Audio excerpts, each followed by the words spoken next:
وقتی ساپورتی نداری از 18 تا 25 سالگی باید کلا کار کنی. خود من به شخصه از کابینه سازی و بستنی فروشی و لوله کشی و بنایی و کارگر ساختمون و تا شغلایی مثل راننده اداره برق و تکنسین برق و وقتی ایران بودم کلا همه این کارا رو تجربه کردم.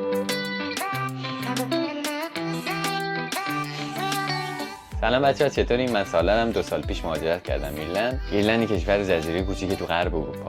جمعیتشمون حدود 5 میلیون نفر. کشور خیلی کوچیکه، مردم خیلی مهربونی داره، جاده‌های خیلی سرسبزی داره. متأسفانه 90% مواقع واقعا من تو این کشور به عنوان مهندس برق توی کمپانی کوچیک کار میکنم. توی خونه کوچولو نقلی که همه چی داره، تو اینجا زندگی میکنم، خیلی هم دوستش دارم. تو ایران جایگاه مهندسی نصیبمون نشد. واسه همین گفتیم بیایم این بر مهندس شیم. آره چرا که نه، وقتی نمیخوانه خب چرا باید بمونی توی کشوری که نمیخوانه؟ متأسفانه دستمال کشیدنم خوب بلد نبودم. اصلا بلد نبودم. اصلا دستمال کشی چی بود؟ چطوری باید دستمال میکشید؟ و میمالیدیم یا میسابیدیم یا میکشیدیم یا بگذاریم. می‌خواستم راجع به این ویدیو بگم، این که اصلا دلم نمیخواد ویدیوی تکراری بذارم. اگه بتونم به یه سری از شما کمک کنم، حالا اگه دوست داشتین حوزه کاری هم باهاتون صحبت میکنم. اگه بتونم راهکاری معرفی کنم که بتونین کار پیدا کنین، یه سری آموزشایی که خودم بلدم تو زندگی یاد گرفتم، یه سری تجربیاتمو بگم بهتون، یه سری جاهای دیدنی رو نشونتون بدم که خیلی خوشگله. خیلی خوشگله. یادم رفت اینو بگم که من علاقه خیلی شدیدی به انیمیشن و گرافیک دارم.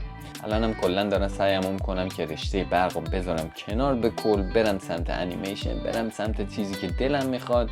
حالا تا اینجا ویدیو رو که دیدین، من شغل فعلیمو تو لینکدین پیدا کردم. لینکدین یه پلتفرمیه که شما میتونین اونجا مباحث کاری داشته باشین، کانکشن بسازین، با شرکت‌ها آشنا بشین. خیلی از پست‌ها و پوزیشن‌های کاری و تحصیلی رو تو لینکدین میتونین پیدا کنین و به نظرم خیلی خوبه که بتونین اونجا فعالیت داشته باشین از الان.